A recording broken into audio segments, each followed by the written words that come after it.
Hello, myself Saulan Seni, Faculty of Maths for JEE Mains and Advanced.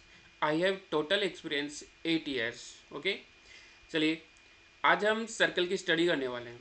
तो circle को समझने के लिए हम जैसे बचपन में क्या करते हैं कि जैसे किसी रस्सी से पत्थर को बांध के इस तरह से गोल गोल घुमाते हैं। तो उसमें होता क्या है, जैसे मान लो कि आपने रस्सी को यहाँ से बांध रखा है, ठीक है। फिर आप उसको जब गोल गोल घुमा रहे हो तो उसमें क्या होता है कि जैसे रस्सी इस लेंथ की, मान लो कि इस लेंथ की कोई रस्सी है और ये पत्थर है, तो ये पत्थर कुछ राउंड शेप में इस तरह से घूमता रहेगा। जैसे यहाँ पे आ गया पत्थर, फिर क्या आ गया, यहाँ पे आ गया, तो ये कुछ इस टाइप से घूमता रहेगा आपके चारों ओर, ठीक है।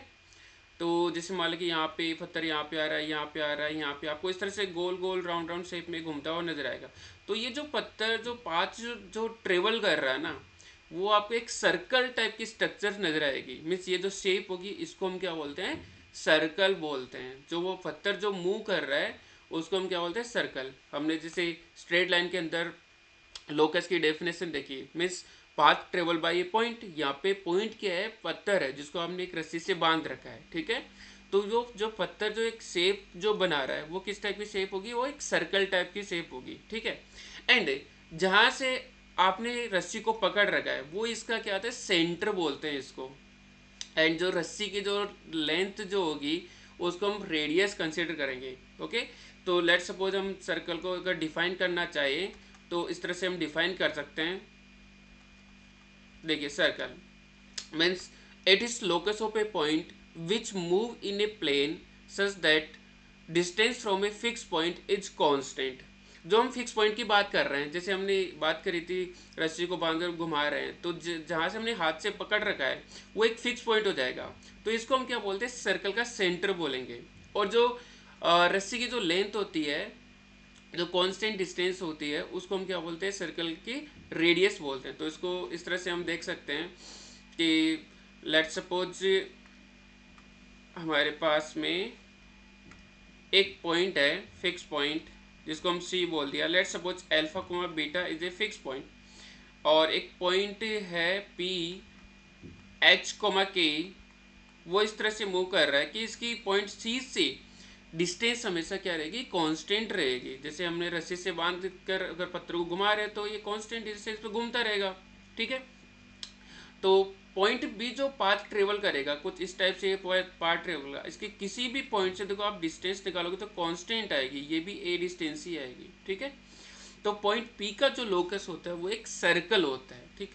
तो इसकी हम देखो मैथमेटिकल इक्वेशंस हम निकालते हैं, तो इसके लिए देखो हम डिस्टेंस फॉर्मूला यूज कर सकते हैं, क्योंकि हमें पता है पी की सी से डिस्टेंस क्या है, कांस्टेंट डिस्टेंस है। जिसे हम बोल सकते हैं P C equals to constant, जिसको हमने किसके इक्वल कंसिडर किया, ए के इक्वल कंसिडर किया। देयरफॉर हम बोल सकते हैं P C square equal to A square, right है। नाउ डिस्टेंस फॉर्मूला हम इसमें यूज कर लेते हैं। तो डिस्टेंस फॉर्मूला में हमारे पास में पी सी डिस्टेंस आ जाएगा एच माइनस ऑफ एल्फा का whole square plus of K minus of beta का whole square equals to A square, right है। नाउ फाइनली देखो स्ट्रेट लाइन में हमने ऑलरेडी देखा है कि जब किसी भी पॉइंट का लोकस निकालते हैं उस पॉइंट को एच को के कंसिडर कर लेते हैं। तो हमें पी का लोकस निकालना था, हमने एच कोमा के कंसिडर कर लिया। फिर वाली कोई रिलेशन हम निकालते हैं, और जब एच कोमा के में एक रिलेशन आ जाएगा तो एच और के को एक्स और वाई से हम रिप्लेस कर देंगे। तो यहाँ पे एच और के को एक्स और वाई से रिप्लेस करते हैं तो हमारे पास में फाइनल इक्वेशन बनती है एक्स माइनस एल्फा का whole square plus of Y minus beta का whole square equals to A square. ये एक सर्कल की हमारे पास में स्टैंडर्ड इक्वेशन आ गई, जहाँ पे हम बोल सकते हैं कि सर्कल का जो सेंटर जो होगा, center center the alpha comma beta, और रेडियस बोलते हैं radius equals to A. Means जो फिक्स पॉइंट होता है वो तो सर्कल का सेंटर हो गया, जो कांस्टेंट डिस्टेंस हमने कंसिडर करी वो क्या हो जाएगी, इस सर्कल की रेडियस ए हो जाएगी। क्लियर है। लेट सपोज अब हम कंसिडर करें कि इस सर्कल का सेंटर हम चेंज करें। इस सेंटर को अगर ओरिजिन हम कंसिडर कर लें तो क्या होगा, तो let suppose let centre centre हमने 0,0 कंसिडर कर लिया, ठीक है। देयरफॉर इक्वेशन ऑफ सर्कल क्या आ जाएगा बेटा, इक्वेशन ऑफ सर्कल ये आ जाएगी। देखो यहाँ पे अल्फा और बीटा की जगह आप क्या पुट कर दो, 0,0 पुट कर दे, तो ये इक्वेशन बन जाएगी हमारे पास में X square plus Y square equal to A square equation बन जाएगी। ओके, ये एक सर्कल की जनरल स्टैंडर्ड इक्वेशन है ये, ठीक है। नाउ हम बेटा सर्कल की जनरल इक्वेशन हम देखते हैं। तो general equation of circle, general equation of circle,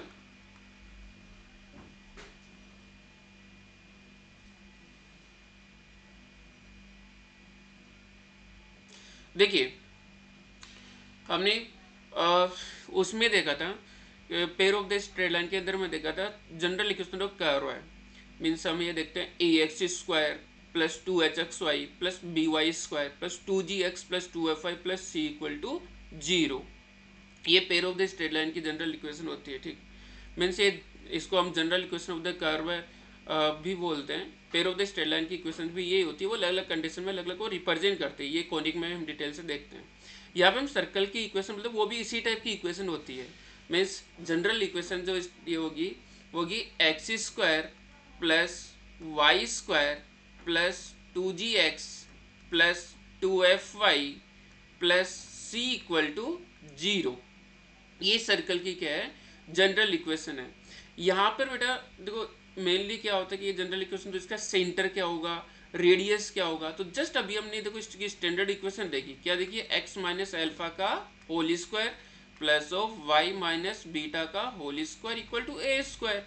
तो यहाँ पे हमें पता है इसका सेंटर क्या है, एल्फा को बीटा सेंटर है और रेडियस क्या है, ए है, ठीक है। तो क्यों ने इस वाली इक्वेशन को भी हम इसी फॉर्म में कन्वर्ट कर ले, तो वहां से हमें पता चल जाएगा इसका सेंटर क्या होगा। ये एक जनरल इक्वेशन होती है। तो क्या करते हैं बेटा, तो यहाँ पे हमें क्या करना पड़ेगा, इसको परफेक्ट स्क्वायर में कन्वर्ट करना पड़ेगा। तो परफेक्ट स्क्वायर में कन्वर्ट करते हैं